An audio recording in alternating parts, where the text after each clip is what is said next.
আমাদের ভাই প্রশ্ন করেছেন যে জি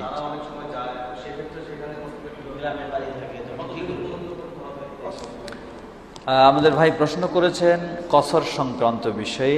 আসলে এই কসরের বিষয়টি একটু ব্যাপক কথা বলার প্রয়োজন, না হলে স্পষ্ট হবে না।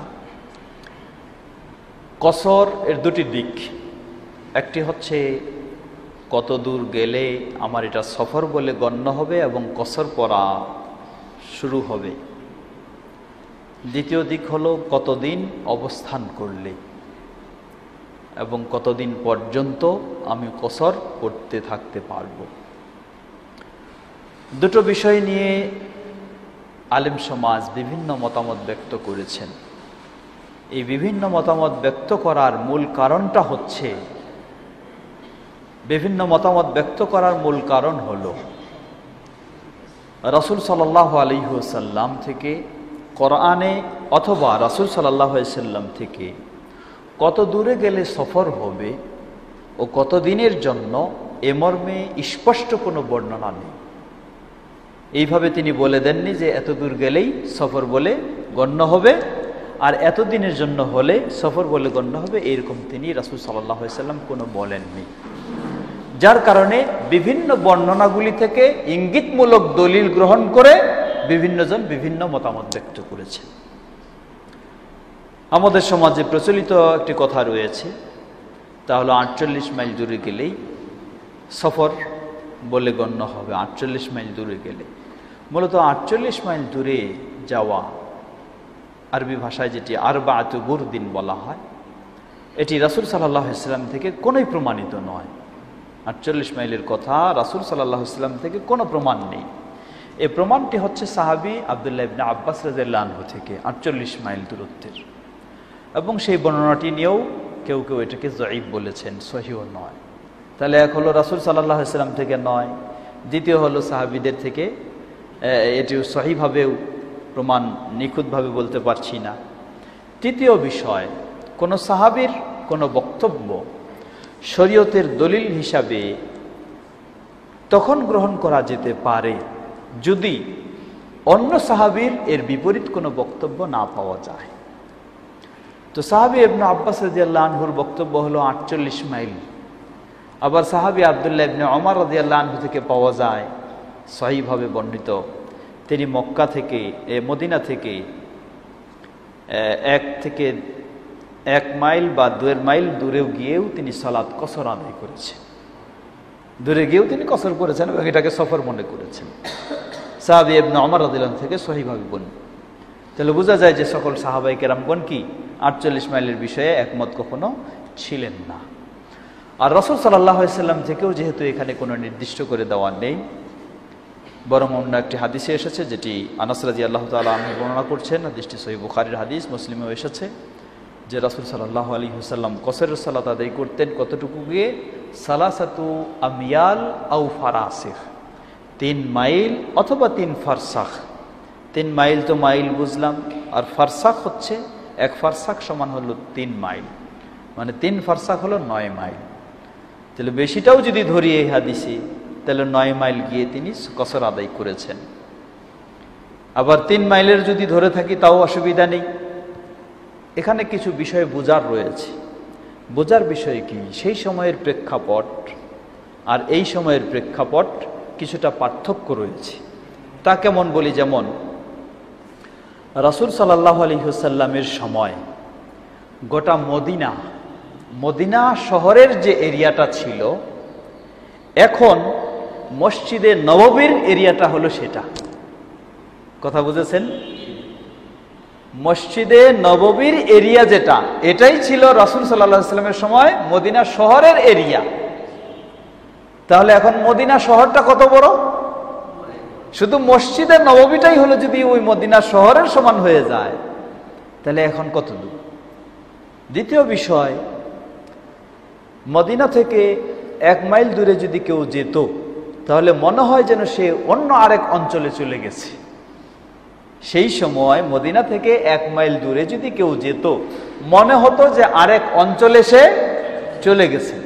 আর এখন 1 মাইল তো হলো মসজিদে নববীর আশপাশেই, এখন 1 মাইল কোথায়? সেই জায়গায় মসজিদে নববীর আশপাশের জায়গা। বা এখন 1 মাইল আমাদের যে ধরে নেন একটা শহরের যেই শহরের আপনি বসবাস করছেন, এক প্রান্ত থেকে এক প্রান্ত 15-20 কিলোমিটারও চলে যাচ্ছে। তাহলে 15-20 কিলোমিটার মিলে শহরটাতে আপনি বসবাস করছেন, এটা যেন আপনার একটা গ্রামের সমান। আপনি এই 15-20 কিলোমিটারের মধ্যেও যদি থাকতেছেন, আপনি কোথায় আছেন? আপনার শহরের বাইরে না ভিতরে? আপনার শহরের ভিতরে। তাহলে আপনার মুসাফির হওয়ার, বাড়ি থেকে 1 মাইল কেন 10 মাইল দূরে গেল, 10 কিলোমিটার দূরে গেল, আপনি এখন মুসাফির হওয়ার সুযোগ নাই। তাহলে এখন সফর করুন কত দূর গেলে। এই জন্য এক্ষেত্রে একটি গুরুত্বপূর্ণ অনেকে বলেছেন, তা হলো আপনি নিজের এলাকাটা ছেড়ে এতটুক গেলে যদি মনে হয় আপনি সফরে চলে এসেছেন, তাহলে আপনি কসর শুরু করবেন। নিজের এলাকা ছেড়ে যতটুকু গেলে মনে হবে আপনি সফরে চলে এসেছেন, তাহলে আপনি কসর করবেন। এখন ধরেন আপনি এই এলাকার মানুষ, এখান থেকে ছেড়ে আপনি হয়তো গাজীপুরে গেলেন, এর মাঝে বেশ কিছু ফাঁকা জায়গাও রয়েছে, মনে হবে যে আপনি অন্য এলাকায় চলে এসেছেন, তাহলে সেখানে গিয়ে আপনি কসর করতে পারেন। এখান থেকে গিয়ে আপনি হয়তো পশ্চিম দিকে ধরে নেন ধামরাই, ঢাকা ধামরাই, যেটা নবীনগরের পরে পশ্চিমে আরও খালি জায়গায় গেলেন, সেখানে বলতে পারেন আপনি যে সেখানেও আপনি সফরের এলাকায় চলে গেছেন। এখানে এদিক চলে গেলেন কেরানীগঞ্জ, নদী পার হয়ে গেলেন, তাহলে বলা যায় যে আপনি নিজের এলাকা ছেড়ে আরেক এলাকায় গেছেন, সেটা আপনার কসর বলে গণ্য হবে। তাহলে এর জন্য আমরা কোনো মাইল উল্লেখ করতে পারবো না। এজন্য তাহলে কমপক্ষে মনে রাখতে হবে আপনাকে, আপনার নিজের এলাকাটা ছেড়ে এমন এলাকায় গেছেন, মনে হচ্ছে আপনি অন্য এলাকায় চলে গেছেন, নিজের এলাকায় নেই, তাহলে আপনি কসরের দূরত্বে চলে গেছেন, সেখানে সফর করতে পারবেন, সফর বলে গণ্য হবে, এখানে কসর শুরু করতে পারবেন। দ্বিতীয় হলো কত দিনের জন্য কসর, এই মর্মেও বিভিন্ন বক্তব্য রয়েছে। যেমন কেউ বলেন, প্রসিদ্ধ হানাফি মাযহাবের নিয়ম হলো, কেউ যদি 15 দিন থাকার নিয়তে থাকে 15 দিনের মধ্যে, তাহলে হলো কি সে সফর বলে গণ্য হবে। 15 দিনের বেশি যদি হয় তাহলে আর সফর বলে গণ্য হবে না। কেউ বলেছেন 15 দিন, কেউ 17 দিন, 15 দিন। আবার হাম্বলি মাযহাবে, শাফিঈ মাযহাবে হলো 20 ওয়াক্ত সালাত। 20 ওয়াক্ত মানে হলো 4 5 20, 4 দিন। এই 4 দিন পর্যন্ত যদি নিয়তে থাকেন আপনি, তাহলে আপনি সফরের মাঝে রয়েছেন। 4 দিনের বেশি সফরের নিয়ত যদি থাকে আপনার, তাহলে আপনি সফরে নেই, আপনি মুকিমের মতো আপনার অবস্থাটা। কিভাবে বললেন তারা? তাদের কাছে আসলে স্পষ্ট কারো কাছেই দলিল নেই। বিভিন্ন দলিল থেকে যারা 4 দিনের কথা বলছেন, নবী সাল্লাল্লাহু আলাইহি সাল্লাম যখন বিদায় হজ্জে বের হলেন, সেই বিদায় হজ্জের সময় তিনি মক্কায় সেখানে গিয়েও কি করেছেন? কসর পড়েছেন। তার যাতায়াত সময়গুলি বাদ দিয়ে সেখানের অবস্থানটা যদি মনে করা হয়, তাহলে দেখা যায় যে 4 দিন হয়। অন্য হাদিসেও রয়েছে আরেকটু, মক্কা থেকে যারা মদিনায় হিজরত করে এসেছেন, তারা মক্কায় গেলে 3 দিনের বেশি দিন অবস্থান করতে পারবে না, এরকম একটি বর্ণনা রয়েছে। সেই আলোকেও বলে থাকেন যে 3 দিনের বেশি হলে তাহলে তার জন্য মুকিম বলে গণ্য হবে, ইত্যাদি। সব শুধু ইঙ্গিত সূচক দলিলগুলো নিয়ে। তো আমরা বলবো যে এই ক্ষেত্রে তাহলে কি বলতে পারি? জবাব, আপনি কোনো সফরের দূরত্বে যদি যান, যতদিন আপনি সেখানে সফরের নিয়তে আছেন, ততদিন আপনি মুসাফির বলে গণ্য হবেন। যদিও আপনার 6 মাসও হয়, 1 বছরও হয়। সাহাবায়ে কেরাম, অনেক সাহাবায়ে কেরাম এই চিন্তা তাদের ব্যক্ত করেছেন, এবং 1 বছর পর্যন্ত সাহাবায়ে কেরামগণ তারা কসরও পড়েছেন। তাহলে বলবো আমি, বা আমরা বলবো এক্ষেত্রে এটা আমরা সিদ্ধান্ত নিতে পারি যে আপনি যতদিন মনে করছেন সফরে রয়েছেন, ততদিন আপনি কসর করতে পারেন। আর যদি মনে করেন যে না, সফরে নয়, আপনি নিজে বসবাসের মতোই সেখানে অবস্থান করতেছেন, তাহলে আপনি কসর করবেন না, আপনি ফুল সালাত আদায় করবেন। অতএব সফরের দূরত্ব সম্পর্কে আমরা বলবো যে যতদূর গেলে, নিজের এলাকা ছেড়ে যতদূর গেলে মনে হবে আপনি সফরে চলে গেছেন, তাহলে সফর বলে গণ্য করবেন। দ্বিতীয়, সেখানে যতদিন আপনি সফরের উদ্দেশ্যে থাকবেন, একজন মুসাফিরের মতো থাকবেন, ততদিনে আপনি কসর করতে পারবেন। সেটি 10 দিন হোক, 20 দিন হোক। কারণ রাসূল সাল্লাল্লাহু আলাইহি সাল্লাম কি করেছেন? যারা 15 দিনের হাদিস বলতেছেন, 15 দিনের চেয়েও 20 দিন পর্যন্ত রাসূল সাল্লাম নিজে কসর করেছেন। রাসূল সাল্লাল্লাহু আলাইহি সাল্লাম, হাদিস সহিহ বুখারী, তাবুকের যুদ্ধে তিনি যখন গেলেন, সেখানে 20 দিন কসর করলেন। কেন 20 দিন কসর করলেন? এখন 20 দিনের কি ওখানে বেশি কসর করতেন না? জবাব, যুদ্ধের প্রয়োজনে তিনি 20 দিন থাকলেন, 20 দিন কসর করলেন। তাহলে বোঝা যায় যে যুদ্ধের প্রয়োজনে যদি তিনি এখানে 40 দিনও থাকার প্রয়োজন হতো, হাদিস থেকে বোঝা যাচ্ছে 40 দিনও তিনি কসর করতেন। তাহলে এই ধরনের কোনো জায়গায় মুসাফির হয়ে গিয়ে আপনি সফর অবস্থায় যতদিন আপনার থাকার প্রয়োজন আপনি কসর করতে পারবেন দিনের ক্ষেত্রে। আল্লাহু তাআলা আলাম। দ্বিতীয় বিষয়, অনেকে ভাই বললেন যে যারা আমরা শহরে থাকি, আমাদের গ্রামেও বাসা রয়েছে, বাবা মা রয়েছে, নিজেদের বাড়ি ভিটা সব কিছু রয়েছে, তাহলে আমরা যখন বাড়িতে যাই তখন কি? জবাব, আপনি যখন বাড়িতে যান আপনার তখন নিয়ত নিজেও করছেন যে আমি আমার বাড়িতে যাচ্ছি। এটা যদি আপনি নিয়ত করতেছেন, মনেও আপনার এই চিন্তা, হয়তো যাচ্ছেন তাদেরকে দেখাশোনা করার জন্য, খোঁজ খবর নেওয়ার জন্য ইত্যাদি, কিন্তু মনে করতেছেন যে আমি কি কোথায় যাচ্ছি? নিজের বাড়িতে যাচ্ছি, তাহলে আপনি সেখানে মুসাফির নয়। তবে যাতায়াতের সময় আপনি অবশ্যই সফরে রয়েছেন, সেই অবস্থায় আপনি কসর করবেন। ওখানে পৌঁছে গেলেন, আপনি নিজের বাড়ির মতোই যাচ্ছেন সেই হিসাবে, তাহলে সেখানে আপনি। আর যদি আপনার ওখানে কেউ নেই, মানে কেউ নেই বলতে হয়তো কেউ আছে, আপনার কিছু নেই, নিজের বাড়িও মনে করছেন না, শুধুমাত্র আত্মীয় স্বজনের দেখাশোনা করার জন্য, খোঁজ খবর নেওয়ার জন্য যাচ্ছেন, তাহলে আপনি সেখানে গিয়ে মুসাফির, সেখানে তাহলে আপনি মুসাফির। আল্লাহু তাআলা আলাম। তাহলে শেষ করি আজকে এখানে আমরা।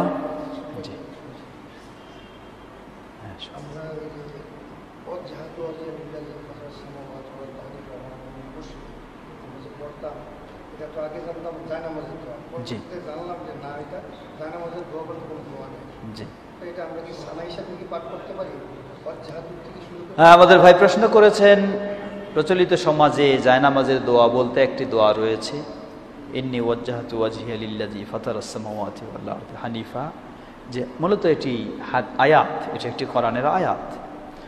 আমাদের ভাই বললেন যে এটা আমরা জানতাম জায়নামাজের দোয়া হিসেবে পড়তাম, কিন্তু এখন জানছি যে এটা জায়নামাজের দোয়া বলতে কিছু নেই। কথা সঠিক, জায়নামাজের দোয়া বলতে কিছুই নেই। এটি অবশ্যই আপনি সানা হিসাবে পড়তে পারেন, যেহেতু রাসূল সাল্লাল্লাহু আলাইহি সাল্লাম এটা সানা হিসাবে পড়েছেন, সেই হিসাবে আপনি পড়তে পারবেন। তবে বেশিরভাগ পাওয়া যায় রাসূল সাল্লাল্লাহু আলাইহি সাল্লাম এটা নফল সালাতে পড়েছেন। ফরজ সালাতের গুলির ক্ষেত্রে যেটি আবু হুরায়রা রাদিয়াল্লাহু আনহুর বর্ণনা, সহিহ বুখারী হাদিস, আল্লাহুম্মা বাঈদ বাইনি, এটি পড়েছেন। তাই এটাকে ফরজের ক্ষেত্রে প্রাধান্য দিবেন, আর নফলের ক্ষেত্রে সেটি পড়তে পারেন আপনি, সেটাও পড়তে পারেন, সেটি সহিভাবে প্রমাণিত। নফলের ক্ষেত্রেও পড়তে পারেন, ফরজেও পড়তে পারেন।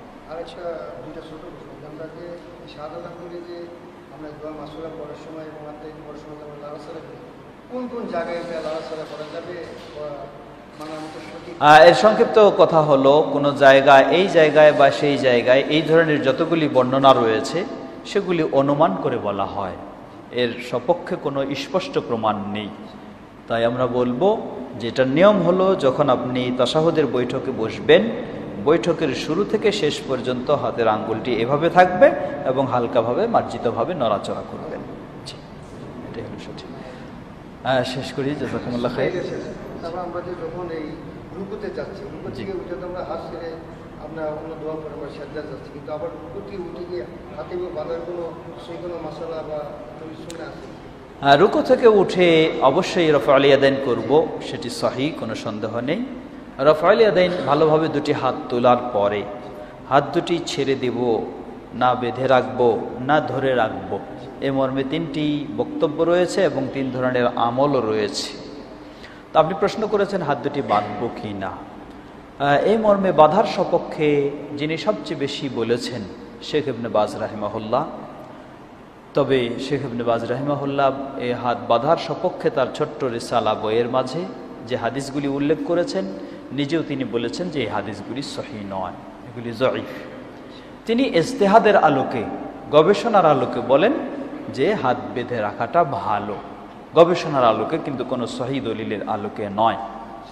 তো আমরা বলবো, যেহেতু গবেষণার আলোকে, ইজতিহাদের আলোকে, সালাতের ভিতরে ইজতিহাদের আলোকে এরকম কোনো নিয়ম চালু না করে, বরং সহিহ দলিল যদি পাওয়া না যায়, না বাঁধাটাই হলো সঠিক, ছেড়ে দেওয়াটাই সঠিক। আল্লাহু আ'লাম।